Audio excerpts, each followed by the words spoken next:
Welcome to MH203E Introductory Statistics. I'm just going to quickly go over the things that I care about in the syllabus. So it's a 3-credit course meeting in the spring of 2022. The first week is going to be remote. I would like to see you guys as soon as possible. I'm hoping that starting Wednesday, I will be seeing you guys on Wednesday the 19th and from there on in person. But when I do start seeing you, it will be on Mondays and Wednesdays from 1:30 to 2:45 p.m. in Basel Room 1314, which is in the basement of the library building. I have office hours from 4:30 to 6:30 on Wednesdays. I list there my actual office, which is upstairs at the library, but more likely I'm going to find a common area where I can accommodate more students, whether it's in the learning center or upstairs in the library balcony. I kind of have to see what they have available to me. I actually might even be able to get it in your regular classroom and just host the office hours there.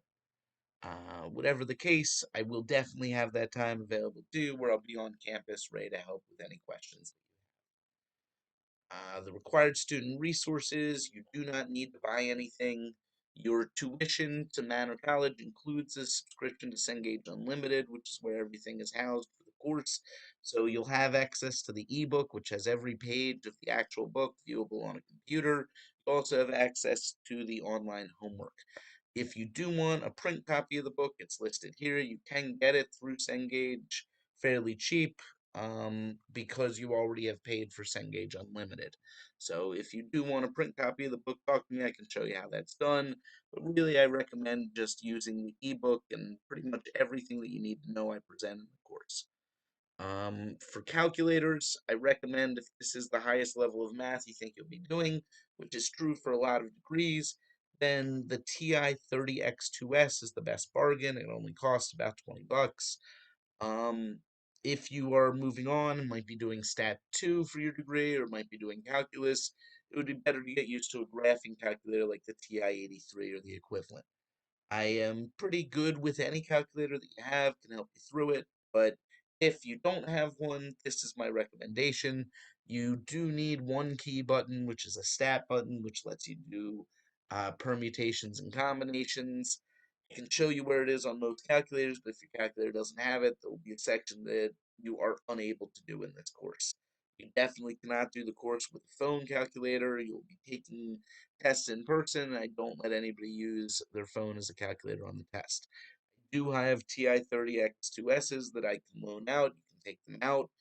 I like a book from the library. Check them out for the whole semester. I also will be bringing some with me to any in-class learning. But it's definitely important that you have a calculator to get used to for the different things that I'm going to make you do calculation-wise in the course. As far as how you'll be graded in the class, Cengage online homework is 20% of your grade. Every lecture that I cover something, there'll be a homework to reflect that that's due through the web assigned system online, Wednesdays at 11:59 p.m. I don't mind extending them here or there if things come up, but you do have to have all the homework done and complete by the time of the test on the material. For the first time, I'm going to be doing a statistics journal in this class. The reason that I'm doing is because I really liked some of the things that came from discussion board questions that I did when I was doing the class entirely online, and I want to bring some of those aspects to the in-person class. So it's our chance to kind of explore some real-life applications to things. It's also our chance to go over some of the formulas that we're going to need to understand for the test. You'll be allowed to use the statistics journal during the test, so it's something that hopefully will be helpful to you and not really be that stressful. I give you full credit as long as you attempt the assignments. The only way to get points off on a statistics journal is not to try. I will be correcting them for accuracy as far as showing you if anything's wrong, but I won't be taking points off as long as you did the assignment. The group works are going to happen every class to end class. So classes are going to start with about a 30 to 45-minute lecture, and then the rest of the time will be spent doing group work in groups of 2 or 3. Whenever you guys are doing group work, there's going to be a full answer key available. That's there so that you don't feel that stressed about what you're doing. But my hope is that you go try the problems all on your own, raise your hand, ask questions, let me help you with anything that I can help you with, and then go up and look at the key and check things against it and ask me if there's a question, why did the key not agree with what you did? So I'm hoping it's a chance for you to practice the skills that we're doing, not be afraid to make a mistake, but then when I do grade them, I grade them for correctness. So the hope is when you go to turn it in, you look off of what the answer key says, go back, check any answers that were done wrong. I don't want anybody to just go up, go to the key and copy it right away. I've had students do that in the past. That's not all right. The goal here is try the problems, then see what went wrong. The tests are by far the biggest grade in the class. There's four of them worth 40% total, 10% each, and there's a final worth 20% of your grade. All those tests are taken in person, and if you were to miss a test day, you would need to come to campus to take a different version of the test in the testing center.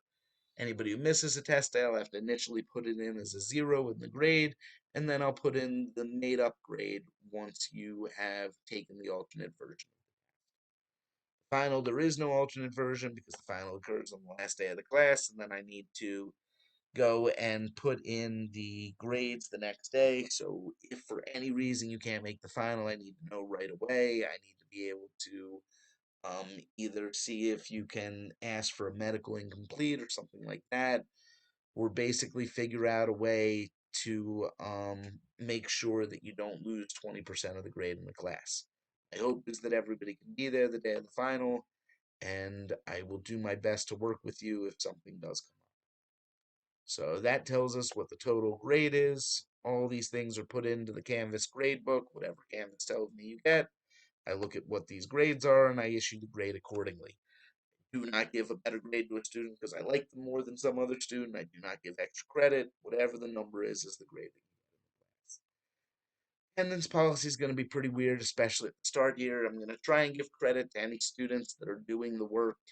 I understand that with us going remote the first week, with other students hesitant about coming back to the classroom altogether, I'm going to do my best to work with issues like that. But truthfully, I miss the classroom a lot. I'm hoping to get back in there as soon as possible.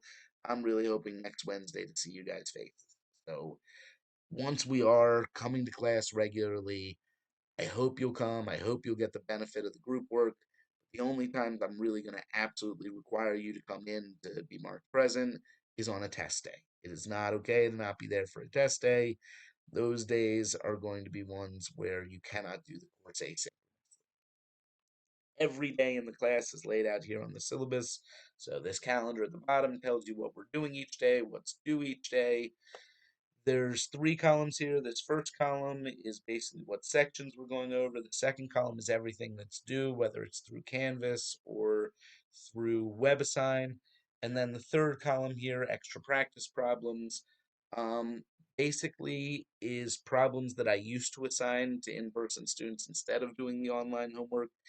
I keep them on the syllabus so that if anybody's working with a tutor or if anybody's working through things and wants more problems like a certain type, these pages are accessible through the ebook. These are the problem numbers that you'd want to be doing to see problems like what I'm assigning for homework. So I leave them here as extra practice problems that you could do if you chose, but again, they never do. Um, Down here, you can see the first test is taken in class here on the 31st, which is a Monday. The second test is taken in class on the 23rd, which is the Wednesday right before spring break.